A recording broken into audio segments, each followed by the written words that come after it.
하였더라. 아브라함에게 이스마엘을 낳았을 때에 아브라함이 86세였더라. 아멘. 창세기 16장 1절부터 16절까지 본문입니다. 나를 살피시는 하나님, 나를 살피시는 하나님이라는 말씀을 제목입니다. 13절, 14절로 보겠습니다. 하갈이 자기에게 이르신 여호와의 이름을 나를 살피시는 하나님이라 하였으니 이는 내가 어떻게 여기서 나를 살피시는 하나님을 배웠는고 함이라.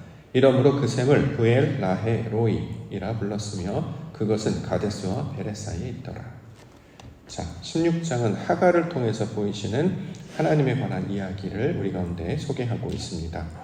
자, 하갈이 하나님을 만났어요. 그랬더니 하나님의 이름을 자기가 경험한 대로 부르고 있습니다. 그 이름이 무엇이냐면 엘 로이. 자, 엘 로이. 이게 이제 무슨 뜻이냐면 두 가지 의미로 해석할 수 있는데요. 여기 본문에 나타나는 것처럼 나를 살피시는 하나님, 엘은 하나님이란 뜻이고 로이는 이제 보다라는 뜻을 갖고 있기 때문에 나를 살피시는 하나님이라는 뜻을 가지고 있습니다.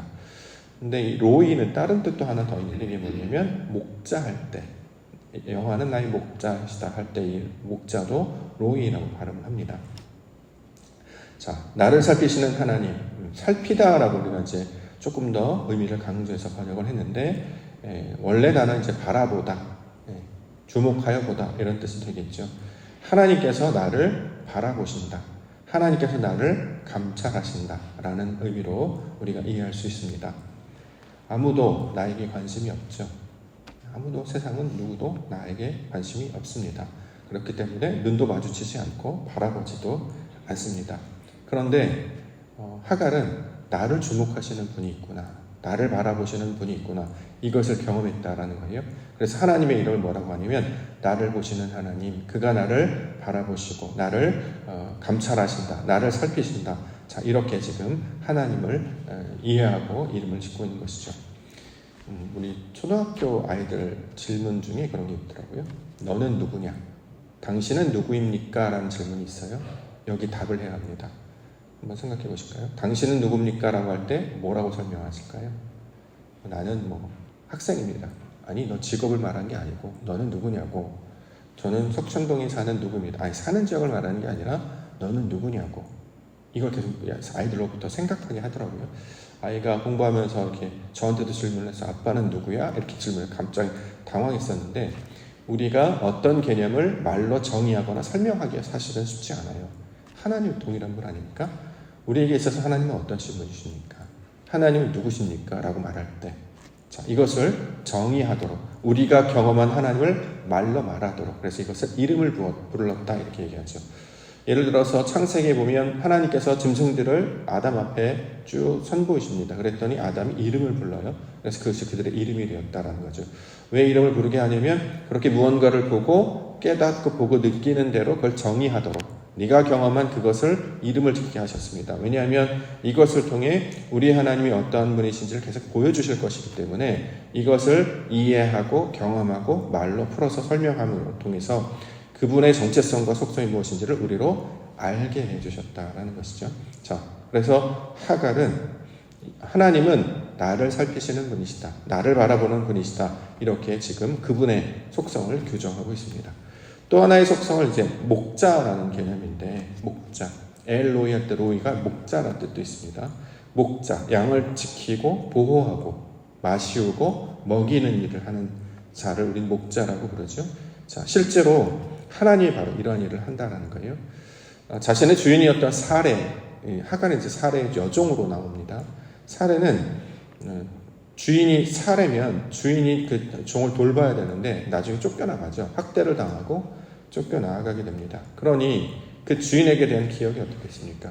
나를 바라보지도 않고 나를 돌보지도 않고, 그런데 하나님은 나를 돌보시고 나를 인도해 주시더라. 심지어는 먹이시고 입히셔서 살리시는 분이시다. 이렇게 지금 이야기하고 있는 것입니다. 자, 이처럼 물을 먹게 하셔서 살게 하시고 나를 살피시고 나의 목자가 되시는 그분이 바로 하나님이시다. 자, 이렇게 설명하고 있습니다. 그래서 그 단어들을 쭉 만들어서 부엘, 라헤, 로이, 이렇게 6개의 낱말로 설명하는데 부엘, 우물이라는 뜻이고 라헬, 살아계신, 로이, 살피다 또는 목자시다 이런 뜻을 가지고 있습니다. 부헬, 라헬, 로이. 이 구절만 우리가 잠깐 묵상을 해도 나에게 있어서 하나님은 어떤 분이신가 또는 우리에게 있는 그분은 저 사람은 나에게 어떤 존재인가를 생각할 때 어떤 의미로 우리가 이걸 규정할 수 있는가 이걸 한번 생각해 볼 수 있는 기회가 되겠다라는 생각이 듭니다.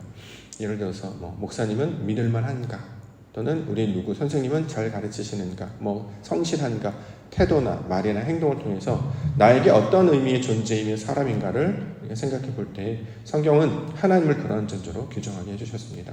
자, 이것을 지금 하갈이라고 하는 인물을 통해서 우리 하나님이 어떤 분이신을 경험하는 과정으로 좀 설명을 해주고 있다라는 것이죠. 자, 나를 바라보시는 분이신가? 나를 지키고 인도하시는 분이신가? 그래서 오늘은 저와 여러분들이 하갈이 되어야 할 것입니다. 실제로도 하갈이죠.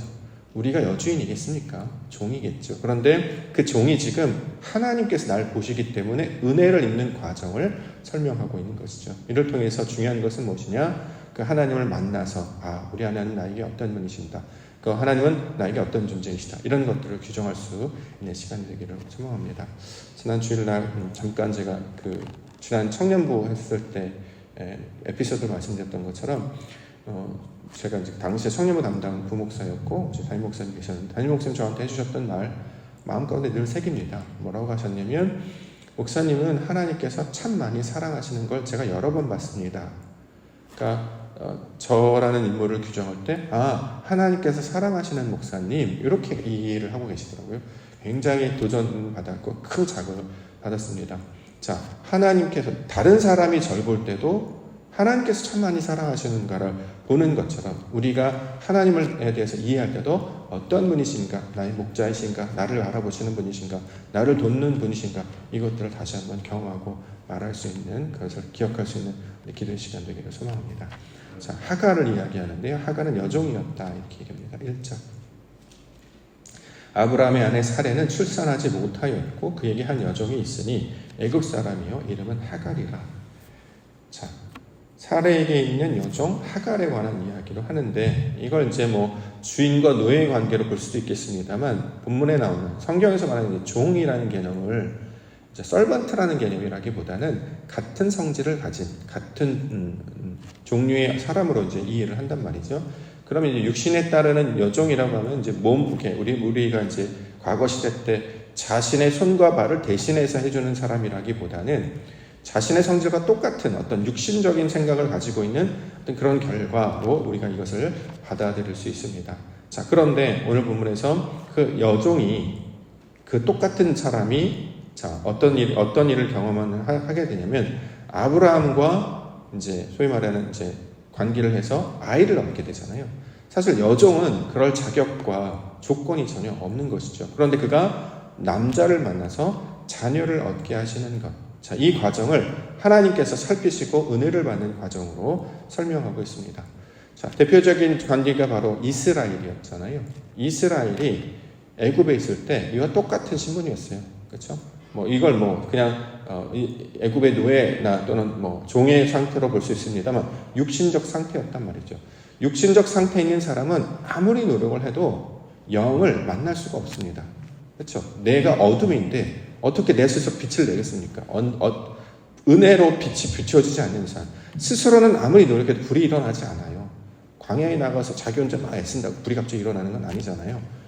불이 일어나는 조건이나 환경이 만들어주거나 외부에서 불이 와야 그걸 불을 지필 수 있는 것이지 스스로는 아무리 노력해도 얻을 수 없다라는 거죠. 자, 여기서 이제 본문이 이제 하갈을 이야기하는 이유는 이처럼 스스로는 아무것도 감당할 수 없는 그런 존재가 지금 말씀을 가진 그러니까 하나님께서 의인이라 여겨주었던 그 아브라함을 만나서 하나님의 은혜를 입게 되는 과정을 우리 가운데 이제 설명을 하고 있는 것이죠.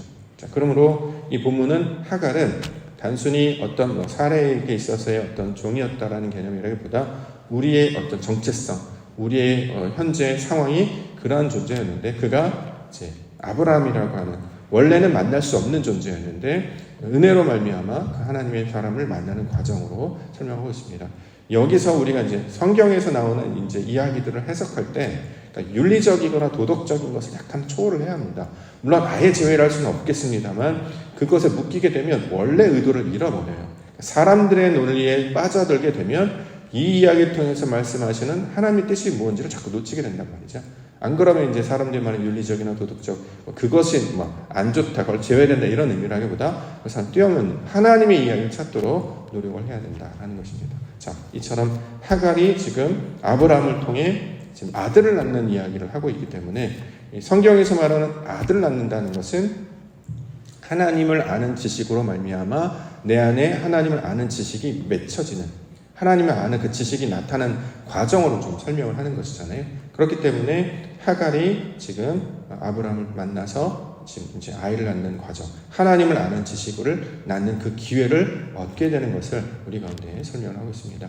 우리 인생 가운데서도 신앙을 얻거나 믿음을 얻는 모든 과정 중에 우리 스스로 나오는 거라기보다는 하나님께서 은혜를 주시거나 만나게 해주시거나 인도해 주셔서 신앙의 어떤 열매들을 경험할 때가 더 많다는 거죠. 우리가 잊지 아니하고 이 하갈과 같은, 그래서 원래는 만날 수 없는 존재였는데 하나님께서 은혜를 베풀어 주셔서 만나는 존재로 우리가 이 말씀을 이해하고 받고자 합니다.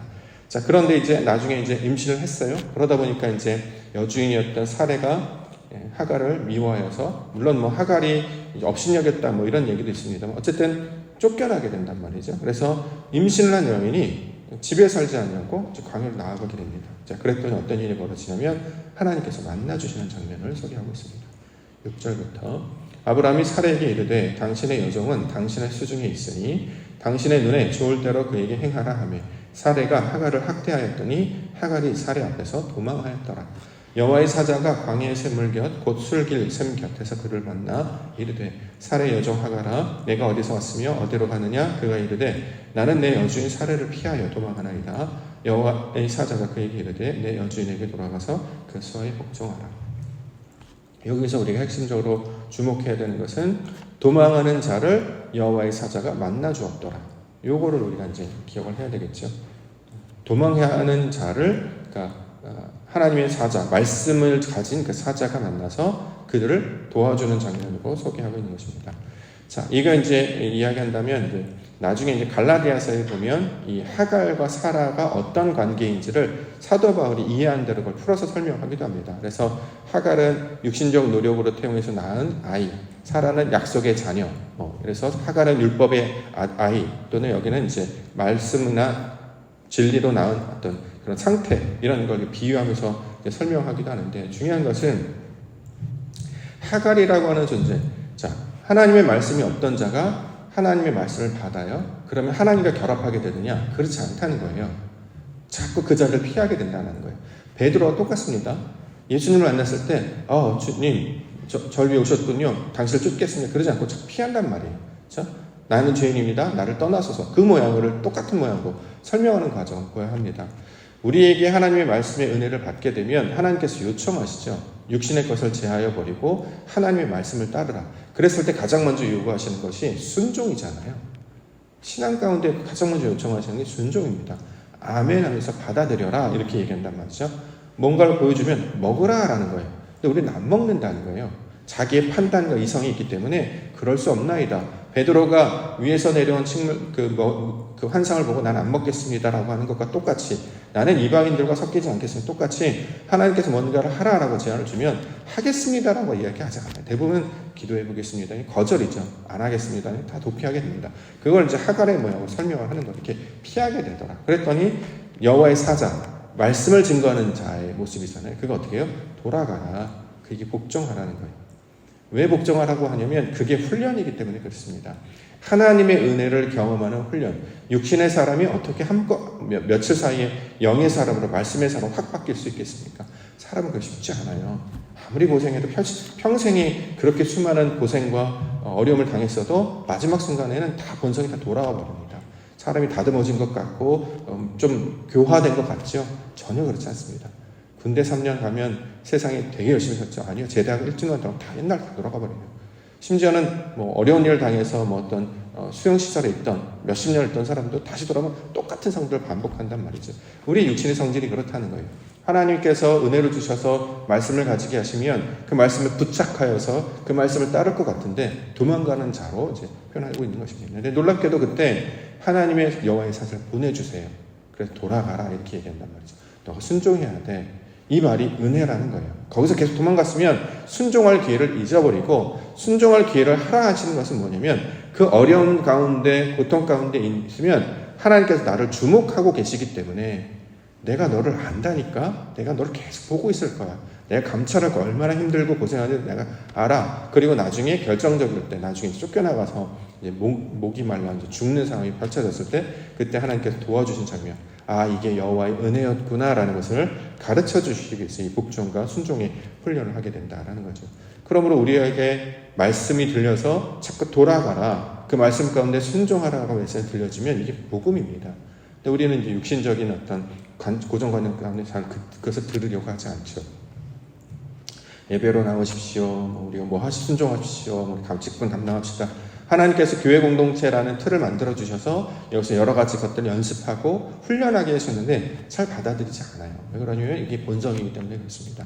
그런데 놀랍게도 하나님께서 은혜를 베풀어 주셔서 목자와 같이 우리를 인도하시고 지켜가시고 길을 잃어버리면 찾아오시고 목이 마르면 마시게 하시고 배고프면 먹게 하시는 자 이게 바로 여호와 하나님께서 우리 가운데 베푸시는 하나님의 사역을 우리 가운데 보여주고 있습니다. 자 10절 여호와의 사자가 또 그에게 이르시되 내가 내 씨를 크게 번성하여 그 수가 많아 셀 수 없게 하리라. 여호와의 사자가 또 그에게 이르시되 내가 임신하였은즉 아들을 낳으리니 그 이름을 이스마엘이라 하라. 이는 여호와께서 내 고통을 들으셨음이니라. 이스마엘, 샤마 듣다라는 말에 앞에 요두가 붙어 있는 모양이에요. 그러니까 앞에 요두가 붙어 있기 때문에 하나님께서 그렇게 만드시겠다. 이런 이름의 의도로 해석이 된다는 거죠.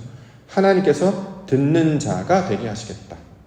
하갈은 원래 안 듣는 자였잖아요. 근데 그는 듣는 자, 하나님의 말씀을 듣는 자로 만들어 가실 것이다. 여기 이제 고통을 들으셨다. 하나님께서 당연히 들으시죠. 지금 지켜보고 계시는데 그러니까 그런 의도라기보다 하나님의 말씀을 알지 못하여서 거부했던 자가 이제 점점 그의 음성을 듣고 하나님의 말씀 가운데 듣는 자로 변화되는 과정을 이 이스마엘이라는 이름으로 설명하고 있는 것입니다. 자, 그래서 저와 여러분들 똑같아요. 하갈과 같이 처음에 신분 자체가 여종이었단 말이죠. 그런데 은혜를 입어서 아들을 가졌어요. 그런데 아들을 가지면 더 순종하고 더 믿음에 부착하여 그분께 주인께 붙잡혀 있을 것 같은데 도망친단 말이죠. 힘들고 어려우면 도망쳐요. 그런데 여호와의 사자가 다시 우리를 돌이키게 하셔서 회개하게 하셔서 다시 제자리로 돌아오게 하십니다. 돌아오고 났더니 그것을 가지고 순종하는 자, 듣는 자다 이렇게 말씀하고 있단 말이죠. 자, 하나님의 말씀을 듣지 못하는 자를 하나님의 말씀을 듣는 자로 바꾸어주시는 이야기를 인물과 사건을 통해서 설명하고 있는 것입니다. 그렇기 때문에 역사와 인물을 통해서 받아진 교훈을 붙잡고 있어야지 인물에 부착하게 되면 자꾸 논쟁으로 빠져요. 이게 맞냐 틀리냐 도덕적으로 맞냐 왜 하나님 이렇게 하셨냐 이게 말싸움밖에 안 되잖아요. 그래서 얻는 유익이 뭡니까? 그래서 자기가 그렇게 판단하는 것이 유익하다. 내가 그런 눈을 가졌고 내가 그런 걸 분석할 수 있다. 사람들의 이야기는 많이 하는데 정작 하나님을 발견하지 못해요. 중요한 것은 우리가 원하시는 게 뭐냐? 하나님께서 나를 듣는 자로 만들어주셨다. 이게 놀라운 사건 아닙니까? 나는 여종이었는데 원래 그렇게 해서 도망치는 사람이었는데 나를 신부로 맞아주셔서 다시 하나님과 결합하는 자가 되게 해주셨다. 그래서 그 불순종의 자녀가 순종의 자녀가 되게 하시더라. 이게 바로 하나님이 하시는 일이다. 그래서 그가 나를 보고 계시고 그가 나의 목자이시다. 이렇게 고백하게 하신다라는 것이죠. 자, 이렇게 하갈의 이야기를 통해서도 우리 하나님이 하신 일을 우리 가운데 들려주고 있습니다. 저와 여러분들을 그렇게 만들어 주실 수 있습니다.